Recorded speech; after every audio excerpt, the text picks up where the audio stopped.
बिस्मिल्लाहिर्रहमानिर्रहीम। उम्मीद है आप लोग खैरियत से होंगे। आज हम सेकेंड ईयर की ऑर्गेनिक केमिस्ट्री जो है इसे स्टार्ट करेंगे और ऑर्गेनिक केमिस्ट्री में पहला chapter fundamental concepts in chemistry जो है वो पढ़ेंगे और यहाँ से आगे चलते हैं। Chapter number 7 fundamental principles of organic chemistry. इसमें सबसे पहले हम देखेंगे कि ऑर्गेनिक केमिस्ट्री जो है, definition of organic chemistry deals with the study of hydrocarbons and their derivatives. The word organic is derived from the term organism. बहुत शुरू में ये ख्याल था कि जो ऐसे कंपाउंड्स हैं जो लिविंग ऑर्गेनिज़म से हमें हासिल होते हैं, जैसे प्लांट्स हैं, एनिमल्स हैं, इनको लेबॉर्ट्री में प्रिपेयर नहीं किया जा सकता। जब हम ये कहते हैं कि इनको लेबॉर्ट्री में प्रिपेयर नहीं किया जा सकता तो इसके मीनिंग ये है कि किसी नॉन लिविंग से लिविंग कंपाउंड को प्रिपेयर नहीं किया जा सकता। यानी ऑर्गेनिक कंपाउंड्स यानी वो कंपाउंड्स जो कि हमें हासिल होते थे किसी प्लांट से, किसी एनिमल से, यानी किसी लिविंग ऑर्गेनिज़म से, वो तो पास्ट में भी लोग गेट कर लेते थे, प्रिपेयर कर लेते थे, लेकिन उसके लिए उनका सोर्स कोई ऑर्गेनिक होना चाहिए था, कोई ऑर्गेनिज़म होना चाहिए था परटेनिंग टू लाइफ।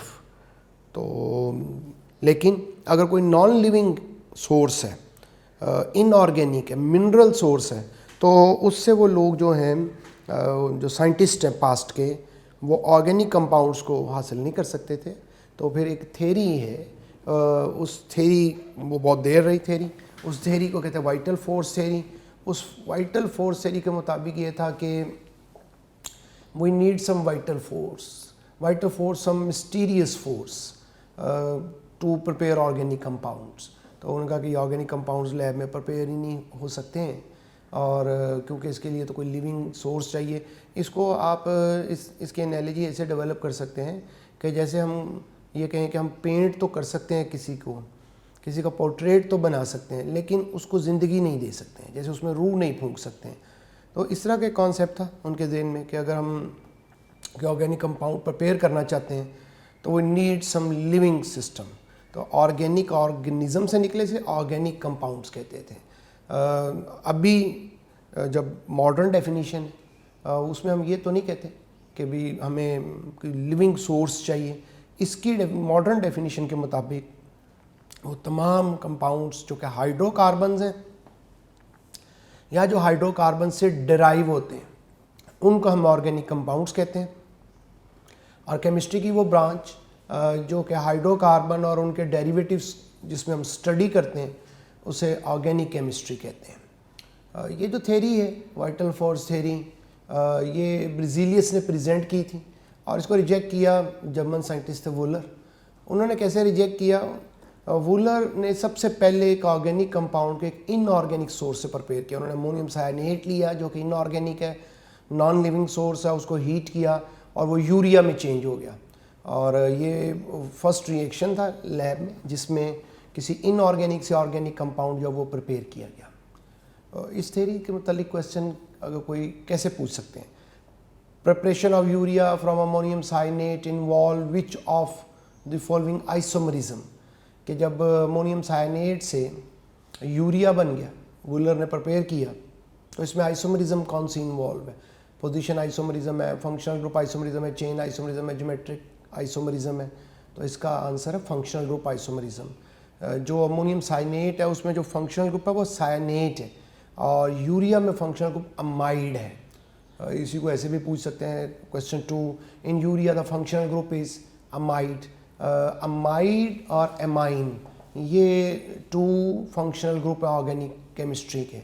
और इसको ऐसे समझना है कि अगर NH2 जो है उसके साथ R अटैच हो, यानी RNH2 हो, एल्काइल ग्रुप NH2 के साथ अटैच हो, तो फिर इसे एमाइन बोलते हैं, alkyl amine, methyl amine, ethyl amine. और अगर NH2 के साथ C double bond O carbonyl group attach हो तो तब जो है इसको अमाइड बोलते हैं। कि C डबल बॉन्ड ONH2, तो ये अमाइड और यूरिया अमाइड। पेज के सेकंड पार्ट पे general properties of organic compounds. Organic compounds की जनरल प्रॉपर्टीज़ क्या होती हैं, यानी जो एक शार्प लाइन नहीं है हमारे पास कि जिसको ड्रॉ करके हम ये कह सकें कि इस लाइन पे या इन प्रॉपर्टीज़ पे जो चलेंगे कंपाउंड्स तो ये ऑर्गेनिक और ये इनऑर्गेनिक है। We have some certain set of properties, यानी कि मतलब कोई एक ही बात या दो बातें नहीं की जा सकती सिर्फ कि जिनको फुलफिल करके कोई कंपाउंड ऑर्गेनिक कंपाउंड कहलाएगा, बल्कि कुछ सेट ऑफ प्रॉपर्टीज़ हैं। उन सेट ऑफ प्रॉपर्टीज़ पे जो पूरा उतरते हैं उनको हम ऑर्गेनिक कहते हैं। वो प्रॉपर्टीज़ क्या हैं? Number 1, organic compounds mostly contain carbon, hydrogen, oxygen, nitrogen and sulphur. तो ज़्यादातर तो ये हाइड्रोकार्बन होते हैं, और उसके बाद कार्बन हाइड्रोजन के अलावा जो सबसे ज़्यादा एलिमेंट इनमें प्रेजेंट होता है वो ऑक्सीजन होता है, और फिर नाइट्रोजन और सल्फर वगैरह होते हैं। कोवलेंट ऑर्गेनिक कंपाउंड्स में बॉन्ड जो है वो आमतौर पर कोवलेंट बॉन्ड होता है या डेटिव बॉन्ड होता है, यानी कोऑर्डिनेट कोवलेंट बॉन्ड होता है। इसमें कार्बन चूँकि एसेंशियल एलिमेंट है और कार्बन की प्रॉपर्टी है कि कार्बन कैटिनेशन शो करता है। कैटिनेशन कहते हैं सेल्फ लिंकिंग प्रॉपर्टी। कार्बन के एटम्स जो हैं ये आपस में बहुत सी तादाद में अटैच हो सकते हैं, चेन में, रिंग्स में, और किसी भी तादाद में कार्बन एटम्स को आपस में जोड़ा जा सकता है। ये कैटिनेशन कहलाती। और ये भी क्वेश्चन हो जाता, हमें पता होना चाहिए कि ये जो कैटिनेशन की प्रॉपर्टी है ये ग्रुप में डाउनवर्ड मूव करने से डिक्रीज़ करती हैं। कैटिनेशन की कुछ शराइत होती हैं, उनमें ये होता है कि एटम जो कैटिनेशन शो करेगा उसे स्ट्रॉन्ग बॉन्ड बनाना चाहिए, उसको पॉलीवेलेंट एटम होना चाहिए, एक से ज़्यादा बॉन्ड बनाने चाहिए। कार्बन टेट्रावेलेंट है और कार्बन स्ट्रॉन्ग बॉन्ड फॉर्म करता है। और ये जो कैटिनेशन की एबिलिटी है डाउन द ग्रुप डिक्रीज़ करती, क्योंकि down the group size increase कर जाता है, और जब साइज़ इंक्रीज़ कर जाता है तो कोवलेंट बॉन्ड वीक हो जाता है। ये होमोलोगस सीरीज़ फॉर्म करते हैं जो ऑर्गेनिक कंपाउंड्स होते हैं। होमोलोगस सीरीज़ बोलते हैं कि एक ही फैमिली के ऐसे मेंबर्स जो एक दूसरे से सिर्फ CH2 ग्रुप में डिफ़र करते हैं। ये CH2 मीन इसको हम ऐसे भी कह सकते हैं कि जो एक दूसरे से मॉलिक्यूलर मास 14 में डिफ़र करते हैं, कार्बन 12, हाइड्रोजन 2। तो जैसे methane, ethane, propane, butane, pentane, hexane, heptane, octane, non and decane, ये इनमें हर सक्सेसिव मेंबर दूसरे मेंबर से CH2 में डिफ़र करता है। ऑर्गेनिक कंपाउंड जो है वो कॉम्प्लेक्स कंपाउंड होते हैं, आमतौर पे protein, carbohydrates, fats, lipids, enzymes, they are all organic in nature and they are very complex compounds. Rate of reaction slow होते हैं इनके आयनिक कंपाउंड्स के मुकाबले में। ये आइसोमरिज्म शो करते हैं। ऑर्गेनिक कंपाउंड आइसोमरिज्म क्यों शो करते हैं? आइसोमरिज्म शो करने के लिए जो शराइत हैं दो हैं कि बॉन्ड जो रिजिड होना चाहिए और फिक्स होना चाहिए। तो ये कोवलेंट बॉन्ड जो है ये डायरेक्शनल होता है, रिजिड होता है, इसलिए आइसोमरिज्म शो करते हैं। इसको हम चैप्टर के एंड पे डिटेल से भी देखेंगे। क्वेश्चन कैसे इसमें कोई एक पूछा जा सकता है। Question number 3, which of the following is homologous with CH2? CH2 का होमोलोगस कौन है? अभी हमने पढ़ा कि होमोलोगस वो होता है जो CH2 में डिफ़र करता है। तो अगर CH2 जो है इसमें इससे एक CH2 कम या इसमें एक CH2 ज़्यादा होगा तो इसका होमोलोगस सीरीज़ होगा। CH2O एक्चुअली HCHO फॉर्मेल्डिहाइड है, और ये एल्डिहाइड के मेंबर फैमिली का सबसे छोटा मेंबर है। इसमें अगर हम CH2 ऐड कर देंगे तो फॉर्मेल्डिहाइड के बाद एसिटल्डिहाइड बन जाएगा। तो it is homologous with CH3CHO acetaldehyde. Molecular formula, general molecular formula homologous series का ये सेम होता है, जैसे सब एल्केन्स का फार्मूला CnH2n+2 सब एल्डिहाइड्स का सेम होता है, और वो CH2 में डिफ़र करते हैं। Page number 2, classification of organic compounds. Classification of organic compounds, इसमें ये MCQs के हवाले से इम्पॉर्टेंट टॉपिक है। इसमें बहुत से MCQs जनरेट किए जा सकते हैं। ऑर्गेनिक कंपाउंड्स को अगर हम क्लासीफाई करें तो दो तरह के होते हैं जनरली बेसिकली। एक एसाइक्लिक कंपाउंड्स हैं, साइक्लिक हैं। एसाइक्लिक जो साइक्लिक नहीं है, एंटी साइक्लिक यानी जो क्लोज चेन नहीं है। साइक्लिक जो क्लोज चेन है। जो एसाइक्लिक कंपाउंड है वो फर्दर आगे क्लासीफाई हो सकते हैं। स्ट्रक्चर की बेस पे अगर क्लासीफाई करें तो वो अनब्रांच्ड भी होते हैं और ब्रांच्ड भी होते हैं।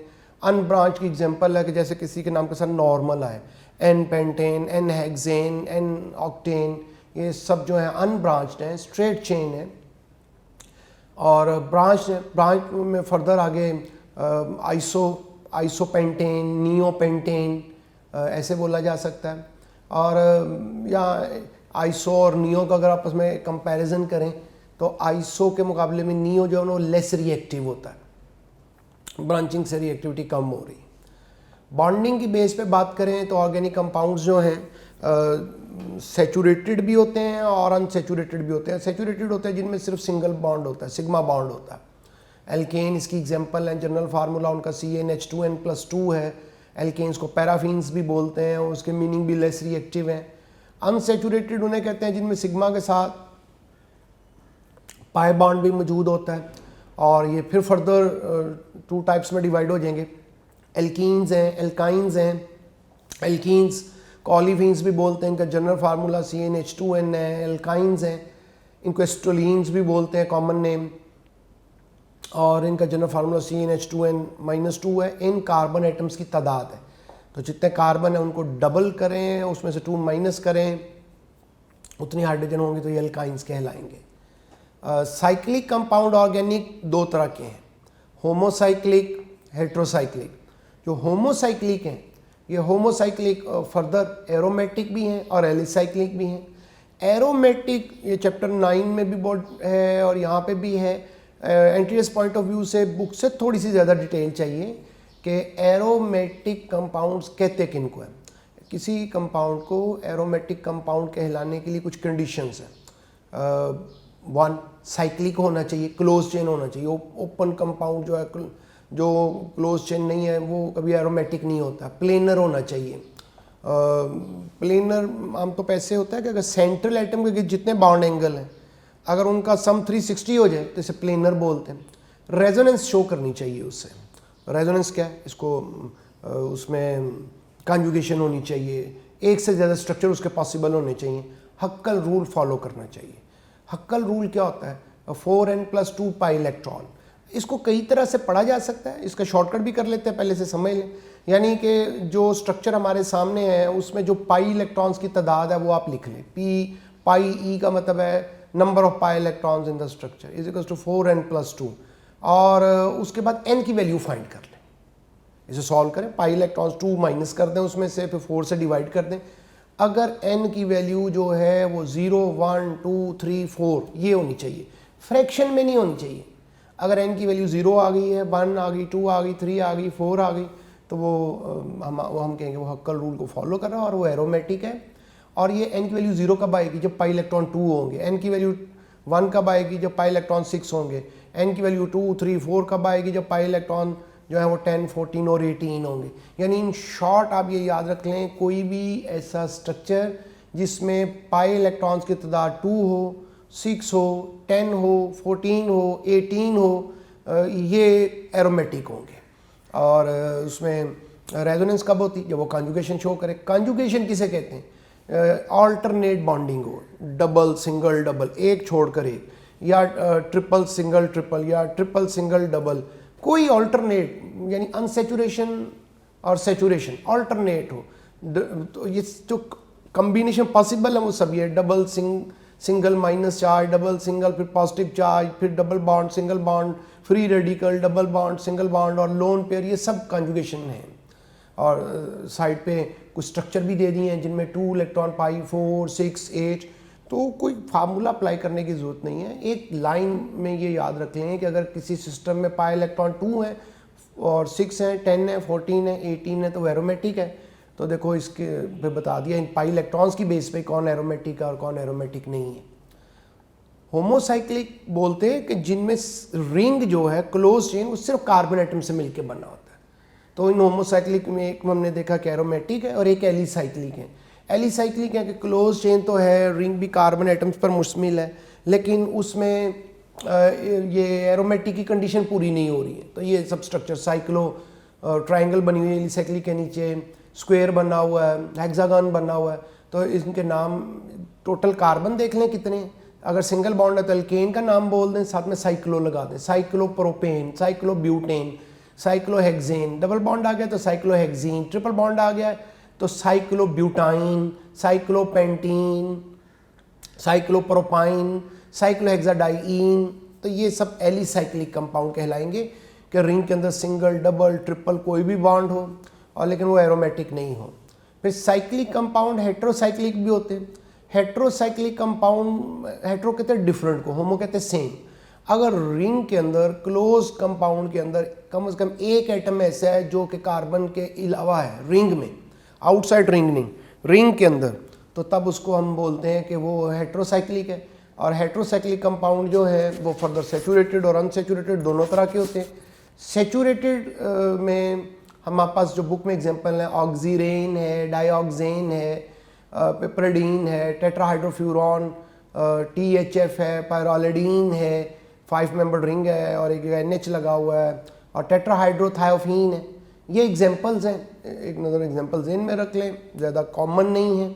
सेचूरेटेड हेट्रोसाइक्लिक है, यानी रिंग के अंदर कोई डबल बॉन्ड नहीं है और रिंग में एक या एक से ज़्यादा एटम है, हेट्रो एटम, और ये सेचूरेटेड। और ये सारे जो सेचूरेटेड हेट्रोसाइक्लिक हैं ये नॉन एरोमेटिक हैं।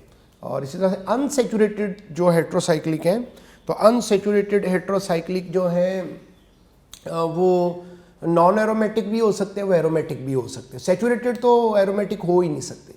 तो उनमें फिर एग्जांपल्स हैं कि नॉन एरोमेटिक में कौन, ऑक्सीरीन है, 4,5 डाइहाइड्रोफ्यूरॉन है, ये कुछ एग्जांपल्स हैं। एरोमेटिक में पायरिडीन, फ्यूरॉन, पायरोल, थायोफीन, ये बुक की एग्जांपल है, ख़ास तौर पर इनको याद रखना है।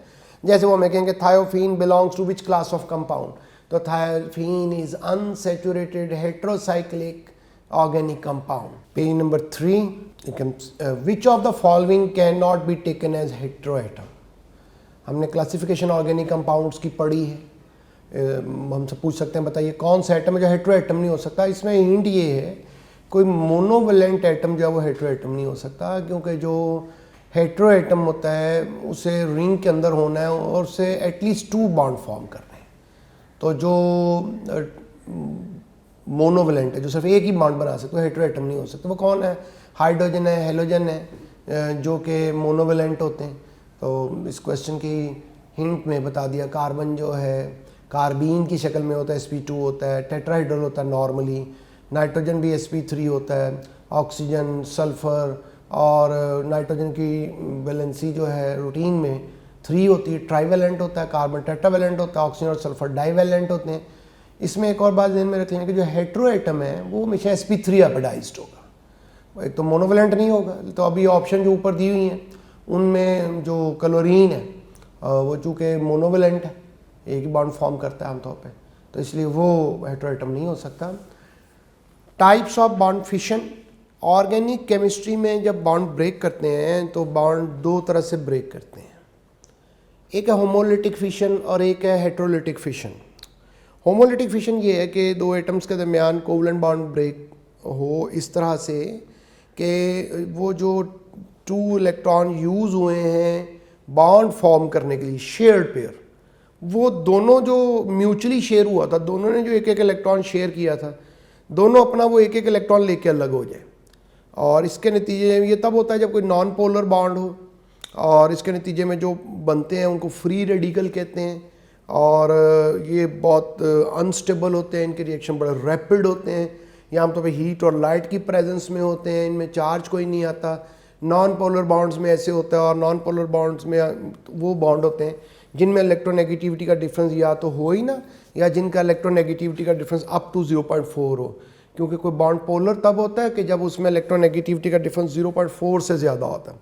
फिर हेट्रोलिटिक फिशन होती है। हेट्रोलिटिक फिशन ये होती है कि कहीं कोवलेंट बॉन्ड ब्रेक कर रहा, और कोवलेंट बॉन्ड इस तरह से ब्रेक कर रहा कि वो जो शेयर्ड इलेक्ट्रॉन है वो दोनों जो शेयर्ड इलेक्ट्रॉन वो किसी एक ही एटम के पास चले जाएं। तो जैसे एग्जांपल में देखो A-B है, कोवलेंट बॉन्ड बना हुआ है, तो जो शेयर्ड इलेक्ट्रॉन है दोनों वो B के पास है, A के पास नहीं है। तो एल्काइल हैलाइड है RX, तो R अलग हो गया, X अलग हो गया। इसमें इस तरह से जब यानी जो शेयर्ड पेयर, जब दोनों इलेक्ट्रॉन जो शेयर हुए हैं, जो दोनों ने मिलकर बांटे थे, किसी एक ही एटम के पास चले जाएंगे, तो उसके नतीजे में जिससे इलेक्ट्रॉन अलग हो जाएंगे उस पर पॉजिटिव चार्ज आ जाएगा, और जिसके पास इलेक्ट्रॉन चले जाएंगे, उस पर नेगेटिव चार्ज आ जाएगा। जो पोलर बॉन्ड होता है वो इस तरह से ब्रेक करता है, इसके नतीजे में आइंस प्रोड्यूस होते हैं। ये रिएक्शन जो है ये मेजरेबल रेट पे होता है, यानी बहुत रैपिड नहीं होता है।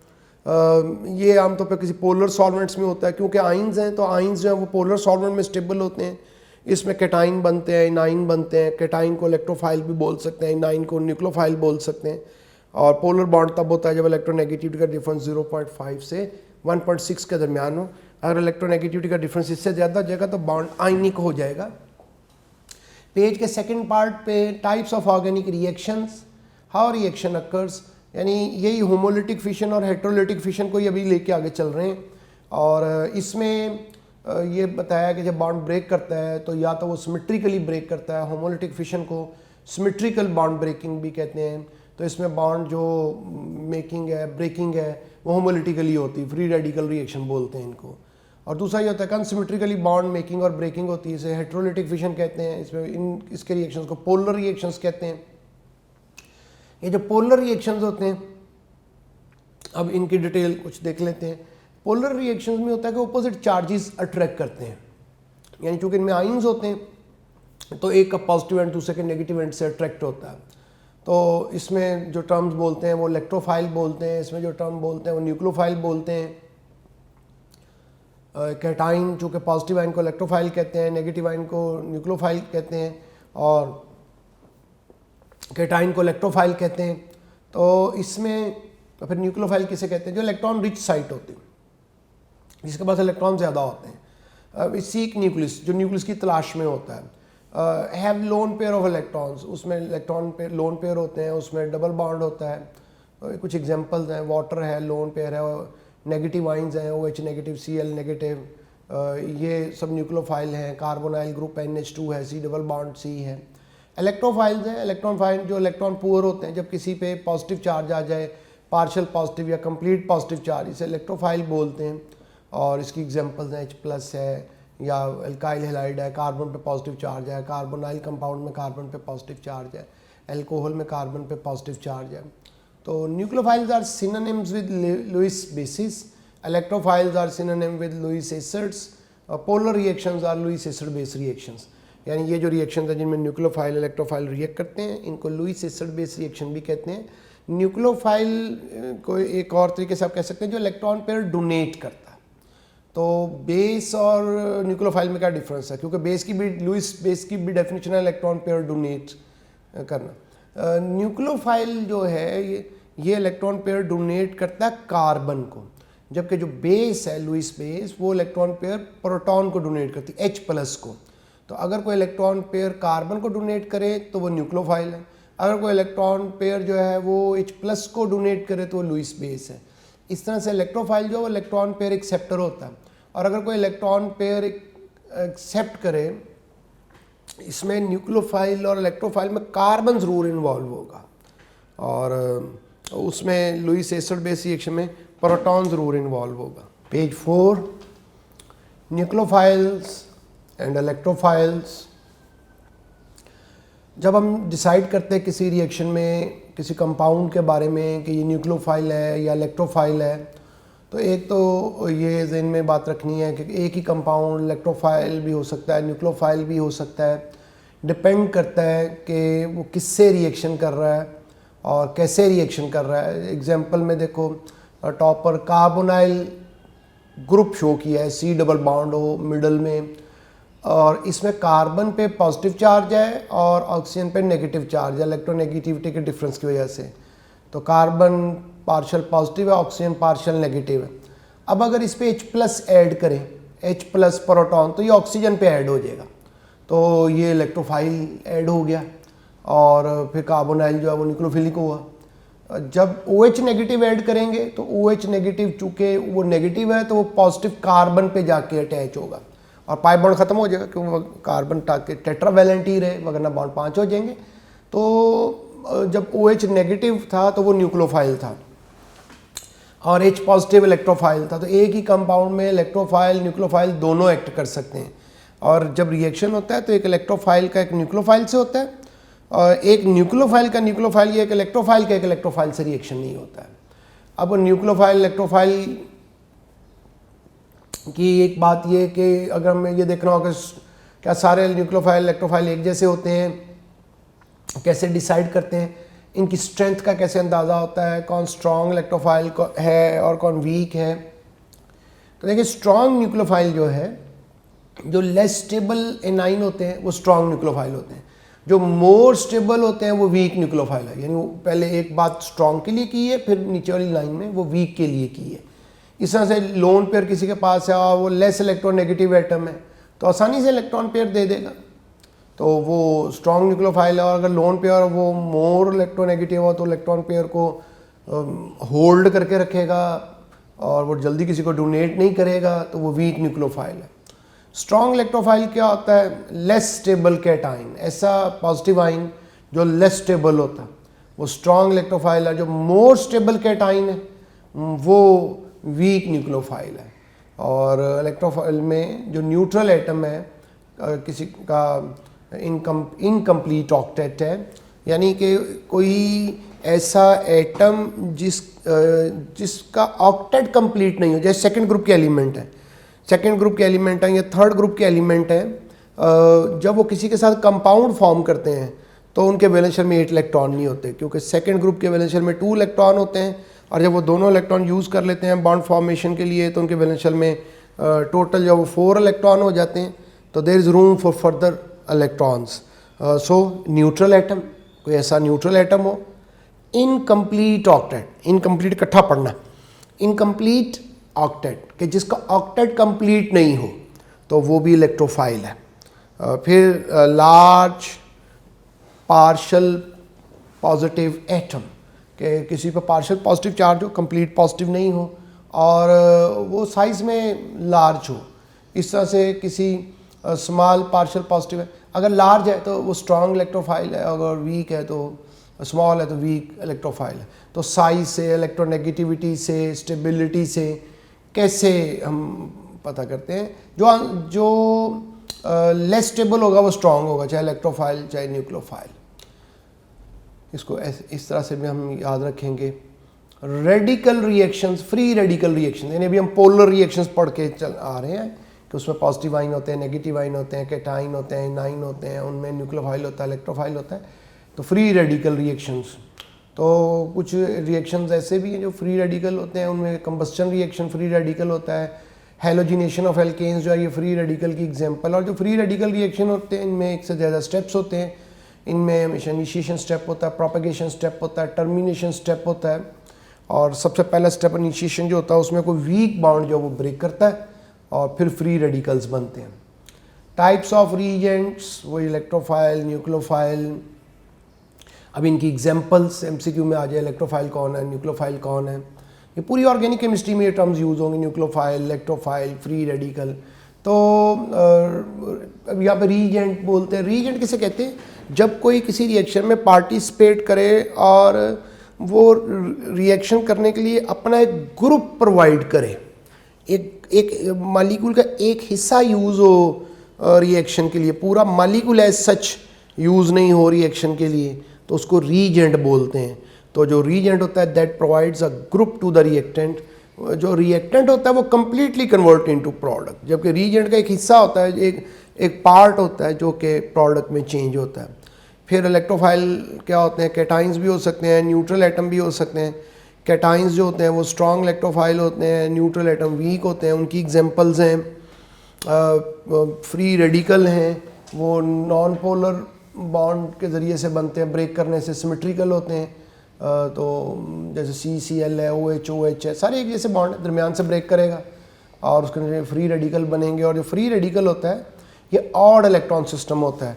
फ्री रेडिकल की एक डेफिनेशन ये होती है कि any species having odd number of electrons in its valence shell, और जिसमें ऑड नंबर ऑफ इलेक्ट्रॉन्स होते हैं वो पैरामैग्नेटिक होता है। लिहाजा MCQ अगर ऐसा कोई अटैम्प्ट करना हो कि फ्री रेडिकल को इलेक्ट्रोफाइल और न्यूक्लियोफाइल से सेपरेट कैसे कर सकते हैं, तो वो डायमैग्नेटिक होते हैं और ये पैरामैग्नेटिक होता है। तो इसको हम पैरामैग्नेटिक होता है जो मैग्नेटिक फील्ड में अट्रैक्शन शो करता है, इस बेस पे अलग कर सकते हैं। फिर न्यूक्लियोफाइल एनाइंस भी होते हैं, न्यूट्रल एटम भी होते हैं, उनकी एक लिस्ट है। और उनमें मतलब MCQ में फौरी रेफरेंस के लिए कि इलेक्ट्रोफाइल न्यूक्लियोफाइल कैसे डिसाइड कर सकते हैं। कुछ एक्सेप्शंस हैं इलेक्ट्रोफाइल की इंपॉर्टेंट एमसीक्यू के लिए याद रखो। मेटल आइंस जो है +1 +2 +3, हाइड्रोनियम आइन, अमोनियम आइन, ये न्यूक्लियोफाइल है, ये इलेक्ट्रोफाइल नहीं है, ये इलेक्ट्रोफाइल नहीं है। इस तरह से न्यूक्लियोफिलिक रिएक्शन शो कौन करते हैं? जिनमें बॉन्ड पोलर होता है। अल्काइल हैलाइड है, न्यूक्लियोफाइल के नीचे लिखा हुआ nucleophilic reactions, C double bond O है, C double bond O, OHS। तो ये जो अल्कोहल है, अमाइड है, नाइट्राइल्स हैं, ये कंपाउंड्स हैं जो कि जब रिएक्शन करते हैं तो इनके रिएक्शंस न्यूक्लियोफिलिक रिएक्शंस जो हैं वो कहलाते हैं। बेंजीन, ईथीन, पेज के बॉटम पे एंड पे देखें अगर, एल्काइन, एल्कीन, बेंजीन, ये इलेक्ट्रोफिलिक रिएक्शंस करते हैं। यानी हमने ऑर्गेनिक कंपाउंड्स को फैमिली वाइज भी देख लिया कि कौन न्यूक्लियोफिलिक रिएक्शन कर रहे हैं और कौन इलेक्ट्रोफिलिक रिएक्शंस करते हैं।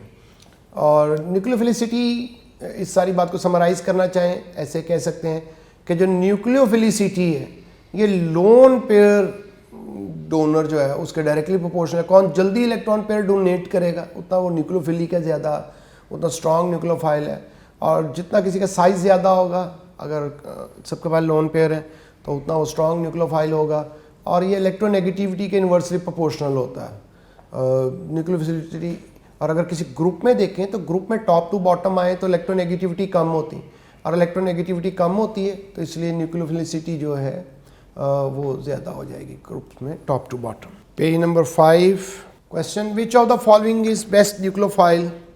प्रैक्टिस के लिए कुछ ऑप्शंस हैं, तो इनमें देखो जो ऑप्शन है हमारे पास उसमें अल्फा ऑप्शन बनेगी। उसकी वजह यह वो सबसे कम इलेक्ट्रोनेगेटिव है, कार्बन सबसे कम इलेक्ट्रोनेगेटिव है। और फिर नाइट्रोजन, ऑक्सीजन, फ्लोरीन। फिर ऑप्शन है फ्लोराइड, क्लोराइड, ब्रोमाइड, आयोडाइड, एक ही ग्रुप में। और हमने पढ़ा था कि ग्रुप में डाउनवर्ड जाने से जो है इलेक्ट्रोनेगेटिविटी कम हो जाती है, साइज़ ज़्यादा हो जाता है। तो इलेक्ट्रोनेगेटिविटी अगर कम हो जाती है, साइज़ ज़्यादा हो जाता है, तो इन दोनों बातों से जो है वो न्यूक्लियोफिलिसिटी बढ़ती है। साइज़ ज़्यादा होगा तो ज़्यादा न्यूक्लियोफिलिक होगा, इलेक्ट्रोनेगेटिविटी कम होगी तब ज़्यादा न्यूक्लियोफिलिक होगा। तो साइज़ के इन्वर्स हो गया और इलेक्ट्रोनेगेटिविटी के भी इन्वर्स हो गया ये। तो नीचे साइज़ जो है ज़्यादा हो जाएगा तो साइज़ के डायरेक्टली प्रोपोर्शनल हो गया।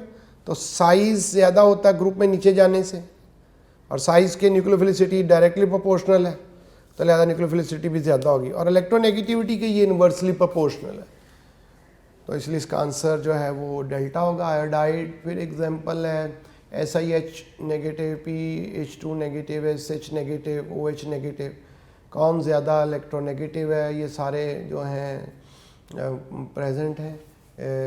सिलिकॉन, फास्फोरस एक पीरियड में है, सल्फर ऑक्सीजन एक पीरियड में। सबसे कम इलेक्ट्रोनेगेटिव जो है वो अल्फा है। इस बेस पे हम न्यूक्लियोफिलिसिटी डिसाइड करते हैं। Which bond is likely to break. कुछ बॉन्ड दिए हुए हैं, कार्बन कार्बन बॉन्ड है, carbon hydrogen carbon, oxygen oxygen hydrogen. कौन बॉन्ड जल्दी ब्रेक करेगा, किसके चांस ज़्यादा है? इस तरह का क्वेश्चन अगर आए तो इसको सॉल्व ऐसे करना है कि जिसमें इलेक्ट्रोनेगेटिविटी का डिफरेंस ज़्यादा होगा, ज़्यादा पोलर बॉन्ड होगा, वो आसानी से ब्रेक करेगा। क्योंकि जितना उस पर पॉजिटिव नेगेटिव चार्जेस ज़्यादा होंगे उतना जो ऑपोजिट रीएजेंट हैं जिन्होंने उससे रिएक्ट करना है वो भी जल्दी उसकी तरफ अट्रैक्ट होंगे। तो ज़्यादा पोलर बॉन्ड, ज़्यादा इलेक्ट्रोनेगेटिविटी का डिफरेंस और जल्दी रिएक्शन होगा। यहाँ पे एक टर्म है क्रैकिंग, उसे देख लेते हैं। क्रैकिंग ये होती है कि हमारे पास जो हायर नॉन वोलेटाइल हाइड्रोकार्बन्स होते हैं, यानी पेट्रोलियम, जब ज़मीन से पेट्रोलियम हासिल करते हैं उसमें से गैसोलीन जो है वो सबसे ज़्यादा यूज़ होने वाली फ्रैक्शन है जिसे हम सुपर ऑयल बोलते हैं।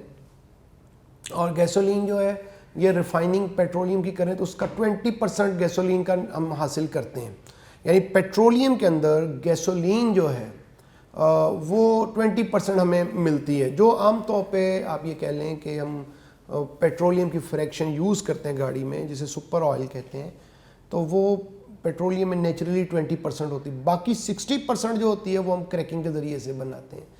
क्रैकिंग में करते क्या है कि जो गैसोलीन से बड़े मालिक्यूल हैं जिनकी रेंज, जिनमें कार्बन एटम गैसोलीन से ज़्यादा है, उनको हम ब्रेक करते हैं, छोटे मालिक्यूल्स में चेंज करते हैं, और हायर नॉन वोलेटाइल हाइड्रोकार्बन, क्योंकि ये हाइड्रोकार्बन है, हाइड्रोकार्बन मालिक्यूल जितने बड़े होते हैं उतनी उन मालिक्यूल्स में अट्रैक्शन ज़्यादा होगी, उतना उनका बॉइलिंग पॉइंट ज़्यादा होगा, उतने वो नॉन वोलेटाइल होंगे। इनको जब हम लोअर हाइड्रोकार्बन में चेंज करते हैं, लोअर वोलेटाइल हाइड्रोकार्बन में चेंज करते हैं, in the absence of oxygen करते हैं ये काम, बड़े मालिक्यूल्स को तोड़ के छोटे मालिक्यूल्स में चेंज करते हैं, इसे क्रैकिंग कहते हैं। फ़ायदा इसका ये होता है कि जो बड़े मालिक्यूल होते हैं उन मालिक्यूल्स में उनका बॉइलिंग पॉइंट ज़्यादा होता है, उनको ऑयल के तौर पे, फ्यूल के तौर पे यूज़ करना मुश्किल होता है। जब वो लोअर हाइड्रोकार्बन में चेंज हो जाते हैं तो उनको एज फ्यूल यूज़ करना आसान हो जाता है। क्रैकिंग 3 तरह की होती है, थर्मल क्रैकिंग, कैटालिटिक क्रैकिंग और स्टीम क्रैकिंग। और इनमें डिफरेंस क्या है, कंडीशंस क्या है, ये सब MCQs हैं इसके। टेम्परेचर थर्मल क्रैकिंग में अराउंड 700 होता है, और इसमें कोई चीज़ फर्दर ऐड नहीं करते हैं। इसमें जो प्रोडक्ट्स बनते हैं वो हायर अनसेचुरेटेड हाइड्रोकार्बन होते हैं, प्रोपीन, ब्यूटीन, ये गेट करते हैं, इसके एप्लीकेशंस हैं। कैटालिटिक क्रैकिंग में टेम्परेचर को 500 के अराउंड होता है। इसमें जो कैटलिस्ट यूज़ करते हैं एल्यूमिनियम ऑक्साइड और सिलिकॉन ऑक्साइड, एल्यूमिनोसिलिकेट्स वगैरह इसमें यूज़ करते हैं। इसमें हायर सेचुरेटेड हाइड्रोकार्बन मोस्टली हम गेट करते हैं, हेक्सेन, हेप्टेन, ऑक्टेन, इसके नतीजे में मिलते हैं हमें। और स्टीम क्रैकिंग में ये होता है कि टेम्परेचर 900 है, स्टीम पास करते हैं उसमें से, और लोअर अनसेचुरेटेड हाइड्रोकार्बन इसमें मिलते हैं, इथीन, इथाइन। इसका MCQ ऐसे भी पूछते हैं कि किस क्रैकिंग के नतीजे में हमें बेटर क्वालिटी का फ्यूल मिलता है। तो जो कैटालिटिक क्रैकिंग है इसके नतीजे में सबसे बेटर क्वालिटी फ्यूल मिलता है। ऑर्गेनिक रिएक्शंस देख लें एक दफ़ा फिर से। टाइप्स ऑफ ऑर्गेनिक रिएक्शंस, पहले हमने देखा कि ऑर्गेनिक कंपाउंड्स में बॉन्ड ब्रेक कितने तरीके से करता है, होमोलिटिकली ब्रेक करता है और हेट्रोलिटिकली ब्रेक करता है। अब हम देखने लगे हैं कि ऑर्गेनिक रिएक्शंस कितने टाइप्स के होते हैं। तो मेजर टाइप्स जो है ऑर्गेनिक रिएक्शंस की, उनमें सब्स्टिट्यूशन रिएक्शन होते हैं। सब्स्टिट्यूशन रिएक्शन ऐसे रिएक्शन कहते हैं जिसमें कोई एक एटम या एक से ज़्यादा एटम जो है वो रिप्लेस हो जाते हैं, उनकी जगह कोई और एटम या कोई और ग्रुप लग जाता है किसी एटम की जगह पर, और इसमें कोई स्ट्रक्चरल चेंज नहीं आती। मतलब इसका मतलब यह है कि अगर कंपाउंड सेचुरेटेड है तो बाद में भी सेचुरेटेड रहता है, अनसेचुरेटेड है तो बाद में भी अनसेचुरेटेड रहता है।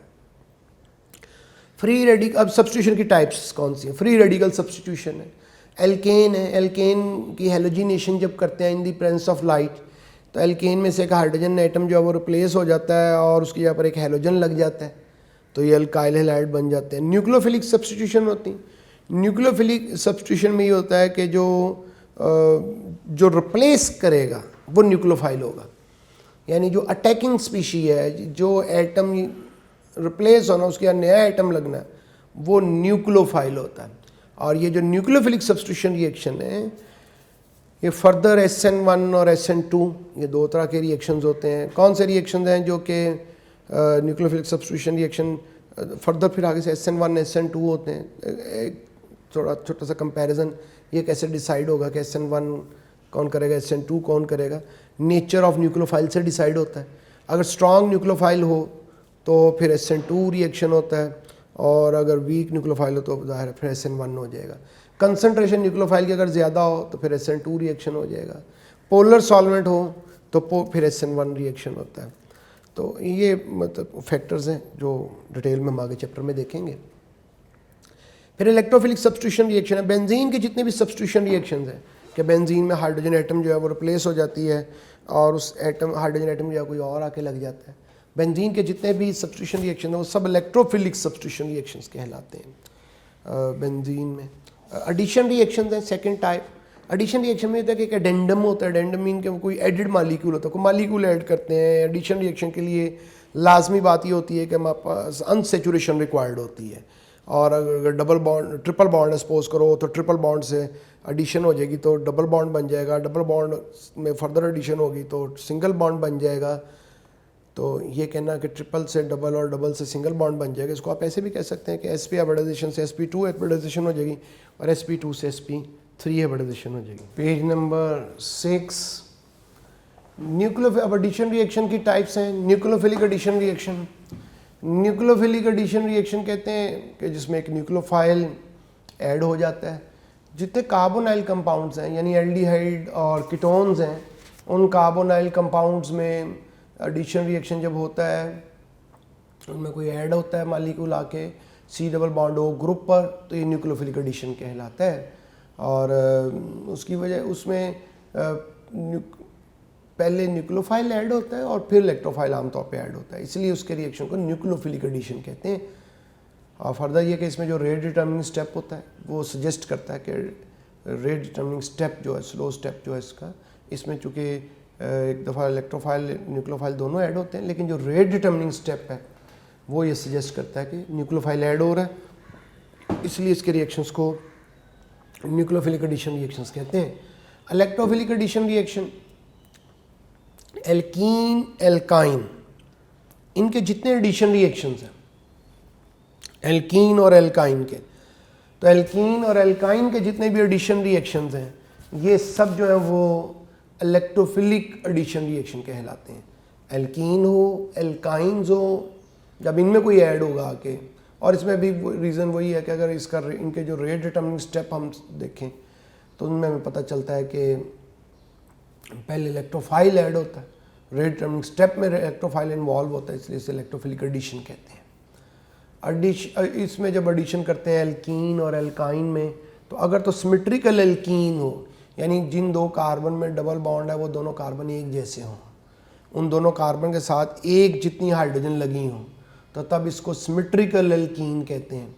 तो जब जो सिमेट्रिकल एल्कीन होती है, उस सिमेट्रिकल एल्कीन में अगर हम ऐड कर रहे हैं कोई रीजेंट या अनसिमेट्रिकल एल्कीन में कर रहे हैं, तो अनसिमेट्रिकल एल्कीन वो होगी कि जिसमें वो 2 कार्बन जिनके दरमियान डबल बॉन्ड है वो एक जैसे नहीं हो, और वो 2 कार्बन एक जैसे कब नहीं होते, जब उन कार्बन के साथ हाइड्रोजन एटम्स की तादाद एक जितनी नहीं होती।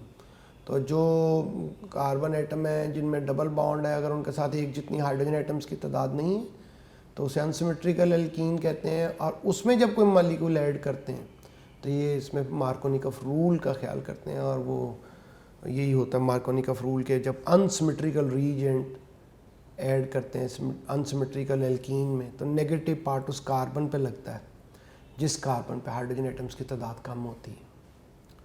तो ये चैप्टर 8 में हम डिटेल से पढ़ेंगे, लेकिन इसमें ये याद रखना है कि इसकी एडिशन में जब एल्डिहाइड और कीटोन में एडिशन हो रही थी तो वहाँ ये रूल अप्लाई नहीं होता, लेकिन एल्कीन और एल्काइन में ये रूल अप्लाई होता है। एलिमिनेशन रिएक्शंस है, एलिमिनेशन रिएक्शन में कोई एटम और ग्रुप ऑफ एटम्स जो हैं वो किसी मॉलिक्यूल में से रिमूव हो जाते हैं और उसमें फिर अनसेचुरेशन आ जाती है। ये एडिशन के उलट है। एडिशन में पाई बॉन्ड ख़त्म होता था और वहाँ पे कोई ग्रुप आके ऐड हो जाते थे, यहाँ पे ग्रुप अलग हो जाते हैं और उनके दरमियान पाई बॉन्ड बन जाता है। ये आगे से फिर अल्फा एलिमिनेशन होती, यानी वो जो ग्रुप अलग हो रहे हैं वो एक ही कार्बन से अलग हो रहे हैं। उसकी एग्जांपल है कि हमारे पास जो है एथाइल अल्कोहल है, इसकी जब कैटालिटिक ऑक्सीडेशन हो रही है तो इसकी कैटालिटिक ऑक्सीडेशन के नतीजे में जो कार्बन है CH2 वहीं से हाइड्रोजन अलग हो रही, वहीं से OH अलग हो रहा है। तो ये अल्फा अल्फा है, या सेकेंडरी अल्कोहल हो तो कीटोन बन जाए, वो भी अल्फा अल्फा एलिमिनेशन है।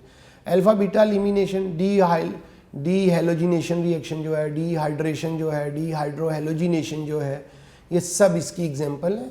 इसमें कार्बन से हेलोजन और साथ वाले कार्बन से हाइड्रोजन, या एक कार्बन से OH और साथ वाले कार्बन से हाइड्रोजन, एडजेसेंट कार्बन एटम जो नेबरिंग है, जो डायरेक्टली अटैच हैं, उनसे ग्रुप्स अलग होंगे और उनके दरमियान जो है वो अनसेचुरेशन आ जाएगी।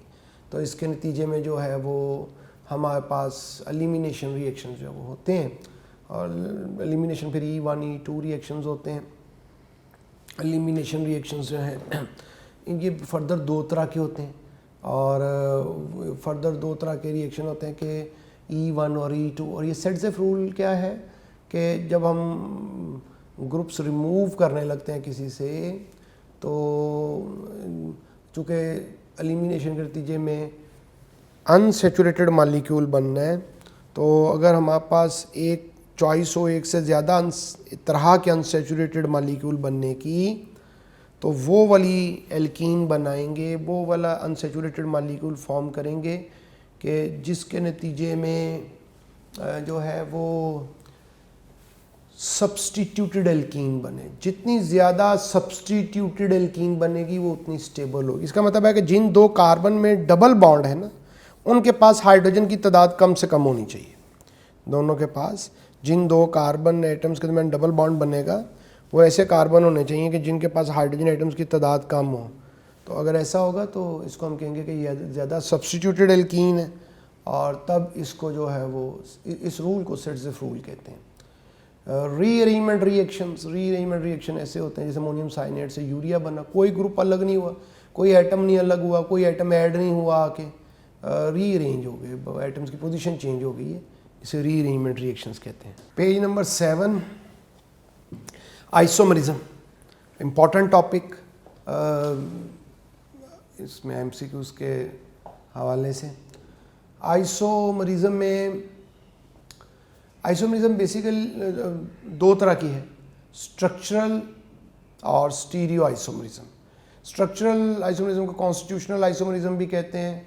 स्ट्रक्चरल आइसोमरिज्म जो है ये further chain isomerism, positional, functional, metamerism और टेट्रामरिज्म और रिंग चेन आइसोमरिज्म, ये सब इसकी टाइप्स हैं।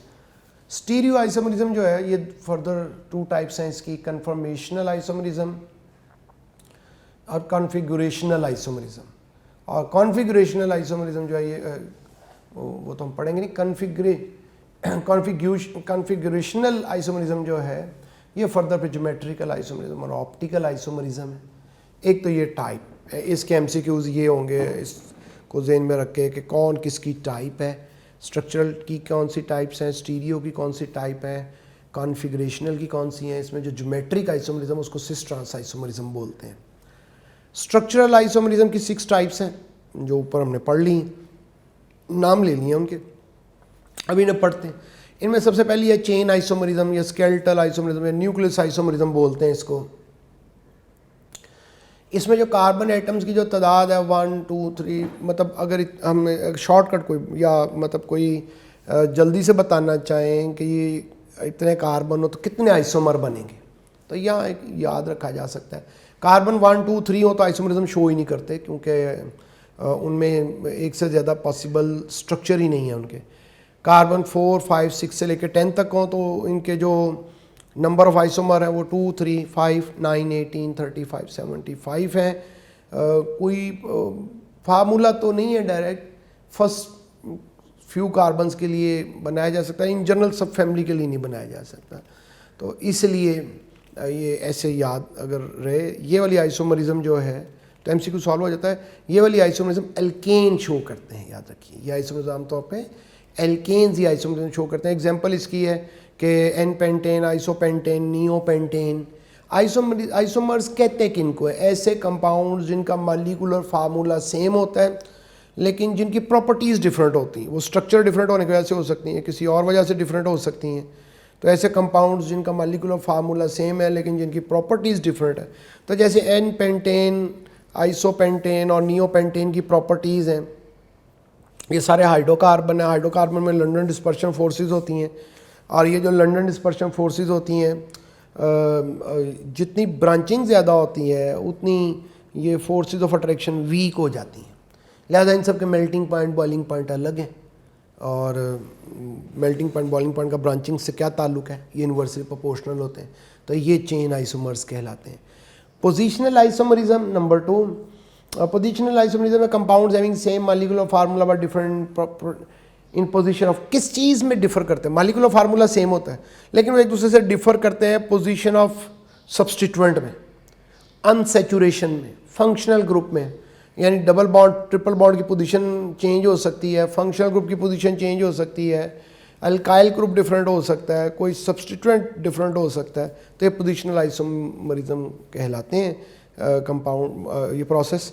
इसमें एल्कीन, एल्काइन, एल्काइल हैलाइड, एल्कानोल यानी अल्कोहल जिसे कहते हैं, एल्कानोन यानी जो कीटोन्स हैं, वो इस तरह के आइसोमरिज्म शो करते हैं। और इनमें से कुछ ऐसे हैं जो कि फैमिलीज जो ये शो ही नहीं करती। Alkanal, aldehydes, alkanoic acid, carboxylic acids, alkane nitrile, जिन्हें ये जो हैं RCN, ये 3 फैमिलीज जो हैं ये पोजीशन आइसोमरिज्म शो नहीं करती हैं, क्योंकि इनमें जो फंक्शनल ग्रुप होता है वो हमेशा टर्मिनल पे होता है, और टर्मिनल पे होने की वजह से उस फंक्शनल ग्रुप की पोजीशन चेंज ही नहीं हो सकती। तो चूँकि उसकी पोजीशन चेंज ही नहीं हो सकती और वो हमेशा नंबर 1 पे ही होते हैं, इसलिए इनको जो है वो फंक्शनल ये पोजीशन आइसोमरिज्म शो नहीं करते हैं। इसमें एक और बात जो कंफ्यूज कर सकती है कि अगर इथाइल बेंजीन को ज़ाइलीन से कंपेयर करें, इथाइल बेंजीन में बेंजीन पे CH2CH3 लगा हुआ है और ज़ाइलीन में बेंजीन पे 2CH3 ग्रुप अलग अलग लगे हुए हैं, तो इनको अगर कंपेयर करेंगे, चाहे ऑर्थोज़ाइलीन हो, चाहे मेटाज़ाइलीन हो, चाहे पैराज़ाइलीन हो, तो ये इथाइल बेंजीन और ज़ाइलीन आपस में चेन आइसोमर है। जबकि अगर हम ऑर्थो मेटा पैराज़ाइलीन को आपस में कंपेयर करें तो ये पोजीशन आइसोमर्स हैं। इस तरह से थैलिक एसिड जो है उसमें वो भी ऑर्थो मेटा पैरा होता है, बेंजीन पे 2 कार्बोक्सिलिक ग्रुप लगे होते हैं, तो वो पोजीशन आइसोमर्स है।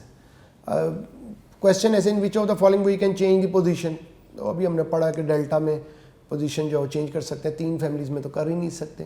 Question 8, how many isomers can be obtain from dichloropropane, तो इसमें ऐसे क्वेश्चन हो सकता है, डाइक्लोरोप्रोपेन का स्ट्रक्चर बनाए, थोड़ी प्रैक्टिस करें तो हिंट दे दिया कि इसमें क्लोरीन की position 3 carbon CH3 CH2 CH3 लिखेंगे, क्लोरीन लगाएंगे अलग अलग, 2 क्लोरीन लगानी है तो वो 1 1 1 2 1 3 2 2 डाइक्लोरोप्रोपेन बन सकते हैं। और how many isomers can be obtain from dichloropropene, तो उसके अगर पॉसिबल स्ट्रक्चर बनाएंगे तो वो 5 बनेंगे।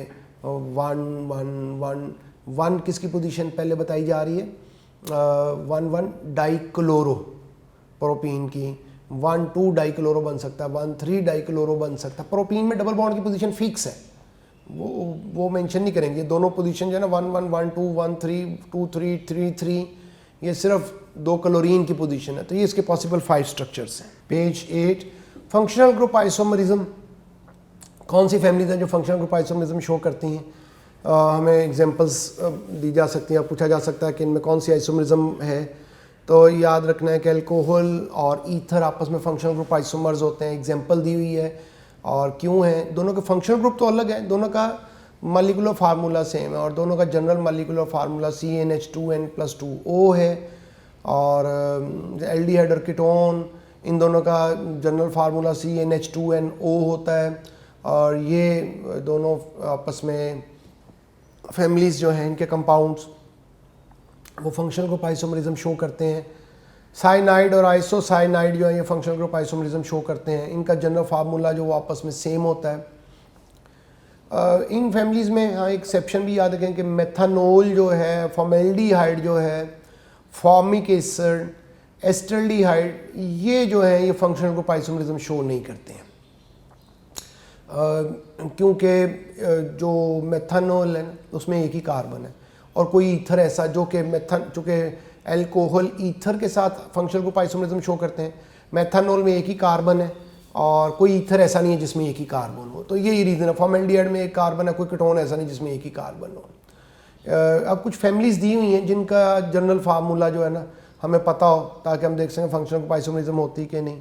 CnH2nO पे कौन कौन सी फैमिली पूरा उतरती हैं, एल्कानल एल्डिहाइड्स, एल्कीनोल यानी जिसमें अनसेचुरेटेड अल्कोहल एक डबल बॉन्ड भी हो और OH भी हो, एल्कानोन जिनमें कीटोन्स को कहते हैं, cyclic alcohol, cyclic ether example भी दी हुई, तो ये सब CnH2nO पे पूरा उतरते हैं। अगर 2 कार्बन कंपाउंड 2 कार्बन वाले हों और इसके तहत फार्मूला बनाए तो इसमें देखें साइक्लिक ईथर दिया हुआ, इथिलीन अपॉक्साइड है, और एल्कीन के साथ OH लगा हुआ है, इथिनोल है, और एस्टल्डिहाइड अगर 3 कार्बन हो तो उसकी कुछ एग्जांपल्स दी हुई हैं जो इस शर्त पे पूरा उतरेंगी, इस फार्मूला के हिसाब से होंगी। फिर CnH2nO2, इस ये वाला जनरल फार्मूला किन किन फैमिलीज़ का है, एल्कानोइक एसिड है, कार्बोक्सिलिक एसिड है, एस्टर है, एल्डिहाइड है, एल्डोल है। एल्डोल कहते हैं जिसमें एल्डिहाइडिक ग्रुप भी हो और OH ग्रुप भी हो। कीटोल कहते हैं जिसमें कीटोनिक ग्रुप भी हो और OH ग्रुप भी हो। तो question number 10, which of the following does not show functional group isomerism with the other 3, कौन है जो बाकियों के साथ फंक्शनल ग्रुप आइसोमरिज्म शो नहीं करेगा। तो कौन नहीं करेगा functional group isomerism show, beta, क्योंकि बीटा का जनरल फार्मूला इनसे मैच नहीं करता है। फंक्शनल ग्रुप आइसोमरिज्म के लिए पहली बात ज़रूरी है कि मॉलिक्यूलर फार्मूला सेम, और हम भी पढ़ के आए हैं कि किन के जनरल फार्मूला आपस में मैच करते हैं। Question 11, which of the following is not isomer of butanoic acid. कौन ब्यूटानोइक एसिड का आइसोमर नहीं है? ब्यूटानोइक एसिड में 4 कार्बन है और जितनी ऑप्शन गिवन है इनमें से 4 कार्बन प्रोपाइल एसीटेट में है, बाकी सबके कार्बन काउंट भी करके बता दिए हैं, बाकी सब में किसी में 4 कार्बन उस तरह से नहीं है। तो ब्यूटानोइक एसिड जो है उसका फिर आंसर जो है वो डेल्टा बनेगा प्रोपाइल एसीटेट। तो मॉलिक्यूलर फार्मूला सेम होना चाहिए। एक बात और ये भी कि एसिड का ये ब्यूटानोइक एसिड कार्बोक्सिलिक एसिड है और कार्बोक्सिलिक एसिड का जो आइसोमर है, कार्बोक्सिलिक एसिड का जो आइसोमर है वो एस्टर होता है। तो एस्टर देखना आपने, तो प्रोपाइल एसीटेट एस्टर भी है। तो metamerism compounds having same molecular formula but different number of या different nature of alkyl groups around polyvalent atom. इसमें एक फंक्शनल ग्रुप होता है और उसके दोनों तरफ डिफरेंट एल्काइल ग्रुप अटैच होते हैं, तो ये मेटामरिज्म शो करते हैं। पेज नंबर 9, मेटामरिज्म की कुछ एग्जांपल्स हैं। कौन से कंपाउंड है जो मेटामरिज्म शो करते हैं? ईथर शो करते हैं, कीटोन, एस्टर, सेकेंडरी एमाइन, और इन सब में आप देखें 2R हैं, एक से ज़्यादा अल्काइल ग्रुप है। और ये जो एक से ज़्यादा अल्काइल ग्रुप हैं, ये अल्काइल ग्रुप अगर डिफरेंट है, यानी एक से ज़्यादा ईथर लिखे हुए हैं और उनमें अल्काइल ग्रुप डिफरेंट है, जैसे देखो एग्जांपल है डाईथाइल ईथर, जैसे एग्जांपल है मिथाइल प्रोपाइल ईथर। तो diethyl ether, methyl propyl ether, तो इसमें डाईथाइल ईथर में दोनों तरफ ईथर के ऑक्सीजन के इथाइल ग्रुप्स हैं, और मिथाइल प्रोपाइल ईथर में एक तरफ मिथाइल ग्रुप और एक तरफ प्रोपाइल ग्रुप है। तो जो आर ग्रुप में डिफर करते हैं, अल्काइल ग्रुप्स की नेचर में डिफर करते हैं, इनको हम ईथर बोलते हैं। कीटोन भी इसी तरह से शो करेंगे। आमतौर पे इसके लिए जो कार्बन एटम्स की तादाद है ना वो 4 या 4 से ज़्यादा होनी चाहिए, दोनों को मिला के R1 R2, वरना ये आइसोमरिज्म शो नहीं होती है। टेट्रामरिज्म में देखो, इससे प्रोटॉन एक्सचेंज आइसोमरिज्म भी कहते हैं, कीटोइनोल आइसोमरिज्म भी कहते हैं। इसमें मॉलिक्यूल के अंदर प्रोटॉन H+ एक्सचेंज हो जाती है, मॉलिक्यूल के किसी में से H+ अलग होकर मॉलिक्यूल के दूसरे से में ऐड हो जाती है। इसे हम इस तरह की आइसोमरिज्म की एग्जांपल जो है वो है कि हमारे पास जो है वो अमाइनो एसिड है, अमाइनो एसिड ज्विट्राइन के तौर पे एग्जिस्ट करते हैं, और कार्बोक्सिलिक एसिड में से जो H है वो अलग होकर NH2 ग्रुप पे ऐड हो जाती। इस पर complete positive complete negative charge आ जाता है। तो ये जो है ना, ये zwitterion, dipolar ion, internal salt, दोनों का मॉलिक्यूलर फार्मूला तो सेम है, क्योंकि कोई एटम या ग्रुप ऑफ एटम अलग नहीं हुआ, कोई ऐड नहीं हुआ, सिर्फ पोजीशन चेंज हुई है। तो ये टेट्रामरिज्म कहलाते हैं। इसकी एग्जांपल इनोल और एल्डिहाइड है। एक इनोल बोलते हैं जिसमें डबल बॉन्ड हो और उसमें OH ग्रुप भी हो, तो ये जब अपनी पोजीशन चेंज करते हैं तो इनोल और एल्डिहाइड मौजूद है। इसी तरह से इसकी एग्जांपल जो है वो इनोल और कीटोन है, कि अगर अनसेचुरेटेड एल्कोहल है और एक तरफ एल्डिहाइड है, और अनसेचुरेटेड एल्कोहल है और कीटोन है, तो ये जो कंपाउंड्स हैं ये दोनों फैमिली जो इनोल और एल्डिहाइड बनेगा और इनोल और कीटोन बनेगा, इनका मॉलिक्यूलर फार्मूला सेम होगा, और ये आपस में इस तरह की टेट्रामरिज्म शो करेंगे। ज्योमेट्रिक आइसोमरिज्म, ज्योमेट्रिक आइसोमरिज्म की कुछ जो ज़रूरी कंडीशंस हैं, पहली ये है कि एल्कीन होना चाहिए। एल्केन ये शो नहीं करते हैं, एल्काइन ये शो नहीं करते हैं। एल्केन जो एल्कीन में डबल बॉन्ड होता है, और डबल बॉन्ड वाले दोनों कार्बन एटम के साथ, डबल बॉन्ड वाले दोनों कार्बन एटम के साथ डिफरेंट ग्रुप अटैच होनी चाहिए, कार्बन एटम के साथ डिफरेंट ग्रुप अटैच होने चाहिए। एल्कीन ये क्यों शो करते हैं? उनमें फ्री रोटेशन नहीं होती है। एल्केन क्यों नहीं करते? उनमें फ्री रोटेशन हो जाती है। एल्काइन क्यों नहीं करते हैं? एल्काइन में सारे जो ग्रुप्स हैं जो कार्बन एटम के साथ अटैच होंगे वो लीनियर वे में अटैच होते हैं। एल्काइंस का स्ट्रक्चर लीनियर होता है। तो क्वेश्चन देखो ऐसे है, विच of the following compound show geometrical isomerism. तो कौन है जो ज्योमेट्रिकल आइसोमरिज्म जो है इसमें शो करेगा? तो इसको अगर आप देखेंगे तो ये डेल्टा आंसर कैसे बनेगा? इस तरह से बनेगा, देखो कि कार्बन एटम में डबल बॉन्ड होना चाहिए, और कार्बन के साथ जो दो डबल बॉन्ड है ना, तो अब हर कार्बन के साथ 2 फर्दर ग्रुप लगने हैं। वो जो दोनों फर्दर ग्रुप लगने हैं, उस कार्बन के साथ जो 2 ग्रुप लगे हुए हैं वो आपस में मुख्तलिफ होने चाहिए। यानी एक कार्बन के साथ A और B लगा हुआ है और दूसरे कार्बन के साथ C और D लगा हुआ है, तो एक कार्बन के साथ जो ए और बी लगा हुआ है वो आपस में ए और बी मुख्तलिफ होने चाहिए, दूसरे कार्बन पे सी और डी लगे हुए वो आपस में मुख्तलिफ होने चाहिए। तो इसी तरह से टर्मिनल एल्कीन्स जो होते हैं याद रखो कि वो सिस ट्रांस आइसोमरिज्म शो नहीं करते हैं। तो ऊपर क्वेश्चन 12 में जब स्ट्रक्चर बनाओगे, ऑप्शन लिखोगे, तो आप देखोगे कि वो उनमें किसी एक कार्बन के साथ दो ग्रुप अलग लगे होंगे और कोई एक कार्बन ऐसा होगा जिसके साथ दो अलग ग्रुप नहीं अटैच होंगे, इसलिए वो आइसोमरिज्म शो नहीं करेंगे। और टर्मिनल एल्कीन वो होती है जिसमें डबल बॉन्ड नंबर 1 कार्बन पे होता है, वो ये शो नहीं करते। इसकी एक मुश्किल एग्जांपल तब बन जाती है कि जब हमारे पास कोई ऐसी एल्कीन हो जिसके साथ, अब देखो जैसे ये फ्लोरीन, ब्रोमीन, क्लोरीन, आयोडीन लगी हुई है, तो सिस उसे बोलते हैं जिसमें जो ग्रुप है 2 वो एक सेम साइड पे हो। ट्रांस उसे बोलते हैं जिसमें जो 2 ग्रुप है वो अपोजिट साइड पे लगे हों। लेकिन इस तरह के मालिक्यूल में ये कैसे डिसाइड करेंगे कि कौन से दो ग्रुप आपस में कंपेयर करने हैं?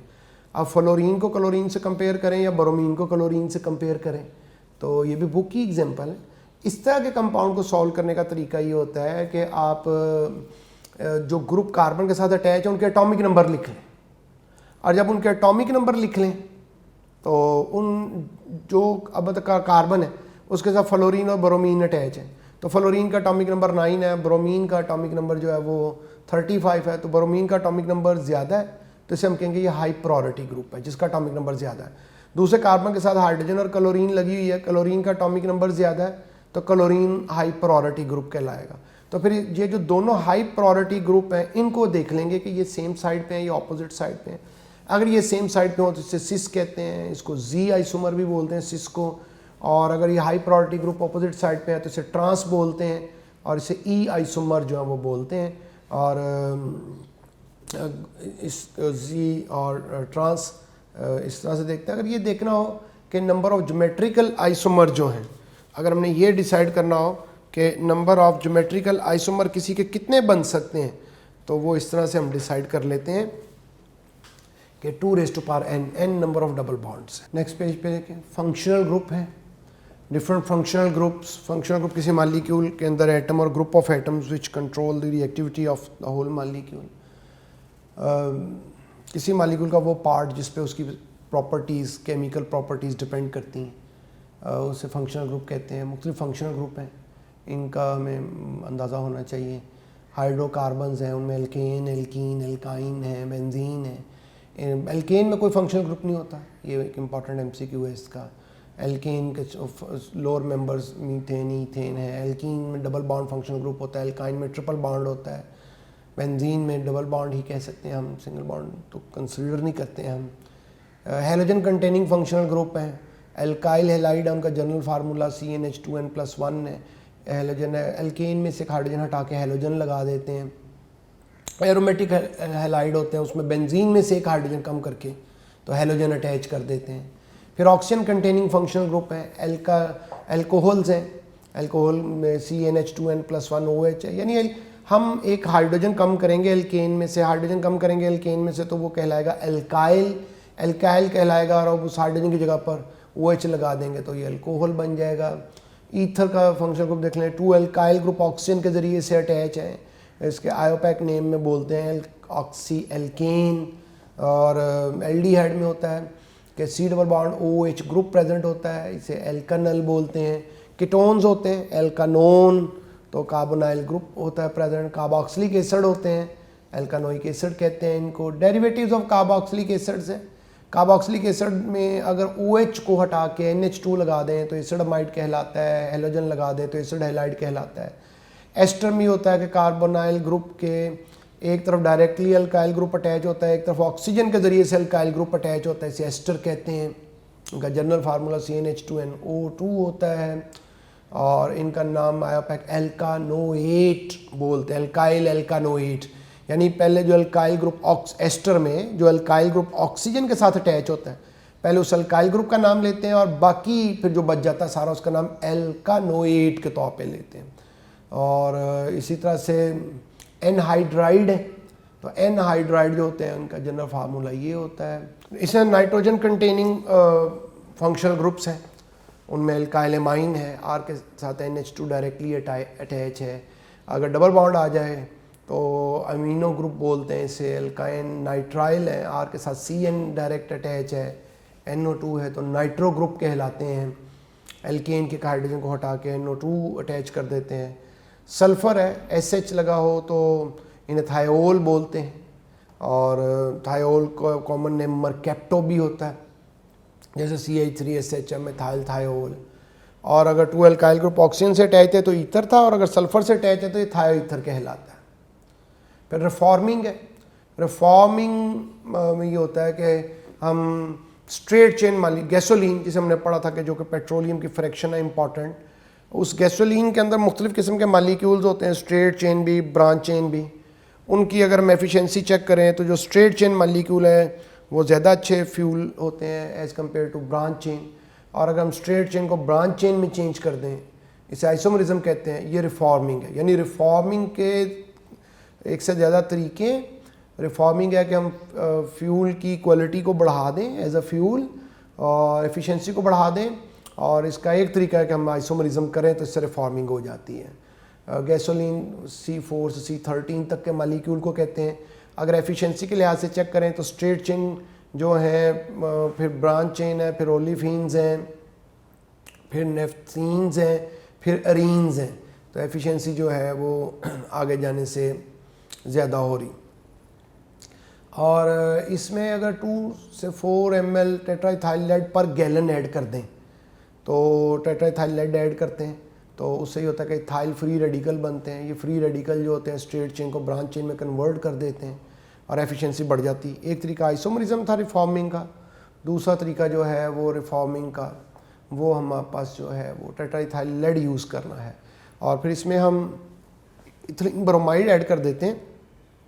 जो लेड होता है इंजन के पार्ट्स को क्लॉग ना कर दे, तो फिर ये लेड जो है वो ब्रोमीन से मिलकर लेड ब्रोमाइड बन जाता है, वो वोलेटाइल होता है।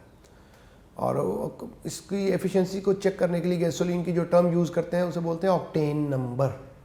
और ऑक्टेन नंबर जो होता है, एक ऐसा गैसोलीन जिसका ऑक्टेन नंबर 30 हो उसे गुड फ्यूल समझा जाता है। इसके अलावा मुख्तलिफ यूज़ होता है BTX के नाम से, बेंजीन, टॉलिन, ज़ाइलिन या मेथाइल टर्शीब्यूटाइल ईथर, इनके ऑक्टेन नंबर 90 तक होते हैं। मुख्तलिफ कंपाउंड्स उनके ऑक्टेन नंबर जो है, एनोनेन है, नेगेटिव में होता है ऑक्टेन नंबर -45, एथेनॉल का -129 होता है, मेथेनॉल का 133। तो ये अलग अलग कंपाउंड्स के ऑक्टेन नंबर है। डीजल अगर हमारे पास हो तो उसमें जो डीजल इंजन होते हैं तो हम ऑक्टेन नंबर के बजाय सिटेन नंबर बोलते हैं। सिटेन जो है हेक्साडीकेन को कहते हैं, 16 कार्बन वाले कंपाउंड्स को। उसमें सिटेन नंबर में सिटेन नंबर 100 होता है और अल्फा मेथाइल नेफ्थलीन का 0 होता है। हमने chapter 7 fundamental principles in chemistry, organic chemistry का चैप्टर पढ़ा है। इसमें जो ज़रूरी बातें हैं और जो MCQs के हवाले से उनको समझने की कोशिश की है, इनकी खुद से प्रैक्टिस करें, अपना ख्याल रखें। अल्लाह ताला आपके लिए आसानियाँ पैदा करें।